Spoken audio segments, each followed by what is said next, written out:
Mag-share tayo ngayon ng bago nating recipe para hindi kayo magsawa sa palit-ulit ko na lang ditong niluluto. So, ayan, ito ay vegetable patty. So, dali-dali lang nitong gawin.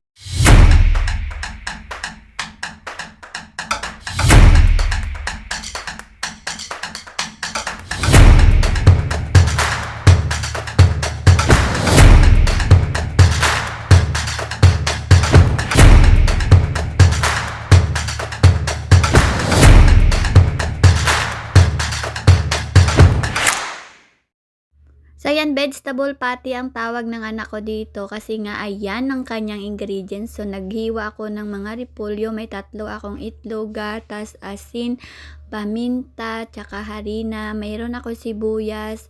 Ang bawang hindi talaga yan kasama kasi nahiwa ko na, tapos may patatas.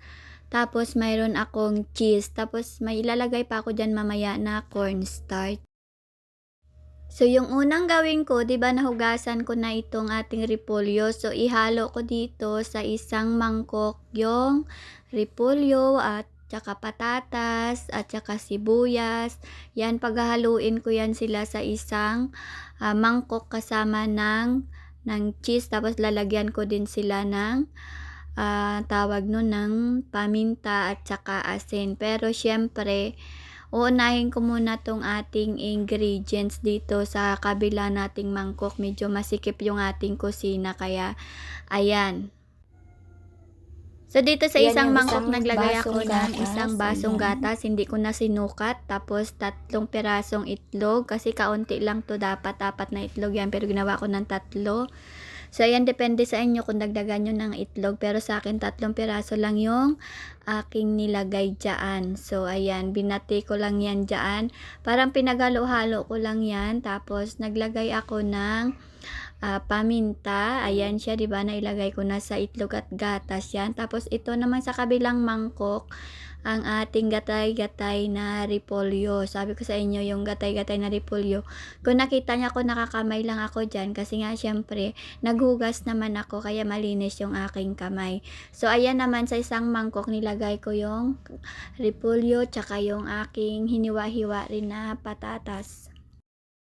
Experiment lang natin to kaya abangan nyo. So, ito ang ating sibuyas. Ayan, isang buong bawang sibuyas yan. Isang sibuyas at kalahati na pinagdurog-durog ko.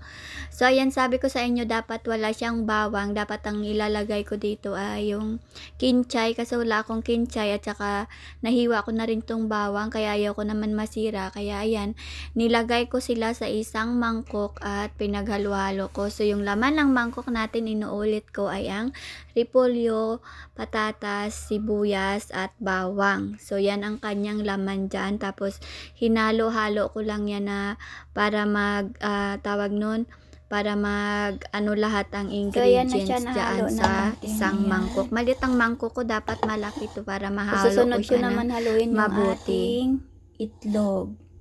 Isang mangkok, naglagay ako ng isang basong gatas, 3 itlog, salt. Tapos, naglagay na din ako dito ng pepper or pepper powder. Yan, naglagay ako ng pepper powder. Tapos, naglalagay ako dito ng 6 na kutsara ng flour. 6 tablespoon of flour. Yan, dito ko ilalagay yan. I-add ko siya dito. Yan. Yan, ilalagay natin yung flour dito para pagsasama-samahin. Bali, 4 yan. Kaso lang yung 6 tablespoon. Pero yung ginamit ko na tablespoon yung maliit. Pero nasa sa inyo yan kung gagawin yung malaki. Tapos, ayan na, i-stir na natin siya. Patutunawin natin kasi nandiyan dyan na lahat yan, di ba? Tapos, maglalagay pa ako nito mamaya ng 1 tablespoon of baking soda. So, kapag wala kang baking soda, pwede mo naman siya lagyan ng cornstarch. So, dahil nakalimutan ko na meron pala kaming baking soda, so, nailagay ko na yung cornstarch. So, hindi na ako naglagay ng baking soda. So, nasa sa inyo yan kung gusto nyo ng cornstarch or baking soda. Tapos, ayan, i-stir nyo lang yan hanggang sa mawala yung buo-buo niya. Kasi nga, nandyan na lahat-lahat yan, di ba? So, may itlog na tayo dyan. Flour, salt, pepper, at saka yung gatas. So, pagkatapos nun, ayan na yung baking soda na ilalagay natin. Instead na baking soda, naglagay ako dyan ng cornstarch. So, ayan. After ko maglagay nun, syempre, binumba ko siya uli para matunaw yung kanyang mixture. Kumbaga, hindi siya magbuo-buo. So, ayan, sa gilid niya medyo buo-buo pa siya. Kaya nga, ano siya, tawag nun, inano ko siya uli ng ating stirring equipment, charing. So, after nun, ayan na, binuhos ko na siya dito sa ating gulay. So, ayan. Pero nilagay ko muna itong cheese kasi kanina hindi ko pa nailagay ang cheese doon sa ating repolyo, patatas, at saka sibuyas, bawang. Tapos, masarap dapat to kung may kinchay kasi wala akong kinchay. So, ayan, nag-add ako dito ng cheese. Yung ginamit ko nga pala na cheese dito ay quick melt. So, ayan. So, nilagay ko yan dyan kaya ang sarap-sarap nito. Tapos, naglagay din ako dito ng pepper. Tapos, naglagay din ako dito ng salt. At naglagay din ako dito ng konting seasoning. Nasa sa inyo po yan kung paano nyo, kung gusto nyo ng medyo maalat or hindi. Pagkatapos niyan, siyempre, hinalo ko sila dyan. Mabuti na lang, mayroon kami ditong panghalo, yung parang baking, ano to tawag nito, baking panel na to, hindi ko alam kung ano yan. Basta yan yung ginawa kong panghalo na dapat pang bake yan. So, kasi nga, pag sa tinidor kasi dumidikit sila, kaya dito, ito yung ginamit ko, yung parang plastic na silicone na to. So, ayan, hinalo ko yung ating vegetable, yung ating ginayat-gayat na repolyo, nandyan na, may cheese na yan, kaya medyo malapot-lapot na siya ng kaunti. So, 'di ba? Mas masarap pala 'to. First time ko lang din 'to gagawin dahil syempre parang alam niyo 'yon, parang na-amaze lang ako at nagustuhan 'to ni Kano. 'Di ba? Nakaluto din ako ng gulay na nagustuhan ni Jerry. So, si Jerry gusto niya 'to kasi nga vegetable, kaya 'yun. So, ito yung sa kabila natin na bowl na mangkok. So, ayan yung tapos 'di ba syempre binobomba ko para maging malapot siya at nawala na siyang buo-buo. So, siguro mga 3 minutes, 2 minutes ko lang 'tong hinahalo-halo ng ganito kasi nga gusto ko 'to kasi parang laruan lang yung pangbomba natin, 'di ba? So, kapag wala na siyang buo-buo talaga, tsaka ko na siya doon ililipat sa ating mangkok na puno ng gulay. Ito na yung pinaka-main ingredients natin. So, ibubuhos ko na dito. Ayan, sobrang lapit ng camera ko. Hindi ko alam kung maganda ang view nito mamaya pag kinalabasan. Kasi, syempre, di ba, di naman tayo marunong mag-set up ng ating camera. Kaya, basta lang tayo dito nag-video-video sa kusina natin. So, ayan na yung ating vegetable at ang ating liquid mixture, mixture, ayan na sila. So, 'di ba? Sobrang sarap niyan kasi bakit may gatas kasi 'yan. So, gatas tapos itlog or egg. So, 'di ba? Sobrang sarap.